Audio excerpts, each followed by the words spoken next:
வணக்கம் சொந்தங்களே, எல்லாரும் எப்படி இருக்கீங்க? நாங்கள் ரொம்பவே மகிழ்ச்சியாக இருக்கோம். அன்னைக்கு வேலைகள்லாம் முடிச்சுட்டு நிறைய பொருட்கள் வந்து ஆர்டர் போட வேண்டியிருந்துச்சு. ஏன்னா நம்ம சந்தைக்கு தேவையான பொருட்கள் எல்லாமே நம்ம ஒவ்வொரு ஊர்லேருந்து ஒவ்வொரு பொருட்கள் வாங்குகிறோம். ஏன்னா நம்ம இயற்கை விவசாயத்தில் விளைஞ்ச பொருட்களை வாங்கி தான் நம்ம பண்ணிகிட்ருக்குறோம். எல்லா பொருட்களும் தயாரிப்பு அதெல்லாம் ஆர்டர் கொடுத்து முடிச்சுட்டு கொஞ்சம் வேலையெல்லாம் இருந்தது. அதையும் பார்த்து முடிச்சுட்டு சாயந்தரம் இங்கே வந்து விளக்கேற்றி அழகாக வந்து நம்ம சாமி கும்பிட்டா மட்டும்தான் எனக்கு வந்து மனசுக்கு அவ்வளோ நிம்மதியாக இருக்கும்.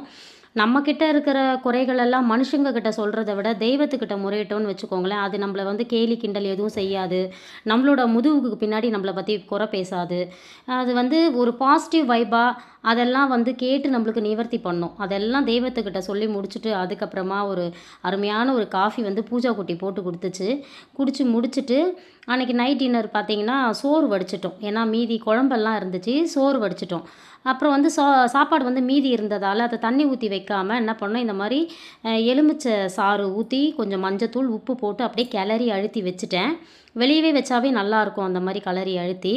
அதுக்கப்புறம் காலையில் எழுந்து கடலைப்பருப்பு, உளுத்தம்பருப்பு, கடுகு, சீரகம், அதுக்கப்புறம் பூண்டு கொஞ்சம் உரிச்சிட்டு, கருவேப்பிலை இதெல்லாம் போட்டு தாளிச்சிட்டு, ஒரே ஒரு துண்டு இஞ்சி குட்டி குட்டியாக நறுக்கி போட்டு, பெருங்காயத்தூள் போட்டு தாளிச்சிட்டோன்னு வச்சுக்கோங்களேன், அவ்வளோ அருமையாக இருக்கும் அந்த சாப்பாடு. நீங்கள் அந்த மாதிரி தாளித்து செஞ்சு பாருங்கள்.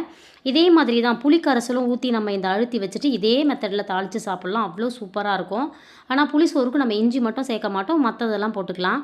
வர்ஷா குட்டிக்கு வந்து இந்த வேர்க்கடலை, இந்த எக்ஸ்ட்ரா ஐட்டம்ஸ்லாம் போட்டால் பிடிக்காது. அதனால் லேசாக அவளுக்கு போட்டு தாளிச்சிட்டேன். அதுக்கப்புறம் உருளைக்கிழங்கு வறுவல் கேட்டிருந்தா. அதனால் உருளைக்கிழங்கு வறுவலும் பண்ணிவிட்டு, ஏன்னா இது ரொம்ப ஃபேவரட்டான காம்பினேஷன் எங்கள் வீட்டில் எல்லாருக்குமே. அதுக்கப்புறம் வந்து கொஞ்சம் சத்து மாவு கஞ்சி வச்சு கொடுத்துட்டு, லெமன் ஜூஸ் போட்டுட்டு, இதை வந்து செய்து கொடுத்துட்டேன் அவளுக்கு. அவளும் மகிழ்ச்சியாக எடுத்துகிட்டு போயிட்டா. ஏன்னா அவளுக்கு வந்து 6:30 மணிக்கே பஸ்ஸுன்றதால தான் அவளுக்கு இவ்வளோ சீக்கிரமாக செய்து கொடுக்க வேண்டியதாக இருக்குது. வாழ்க வளத்துடன்!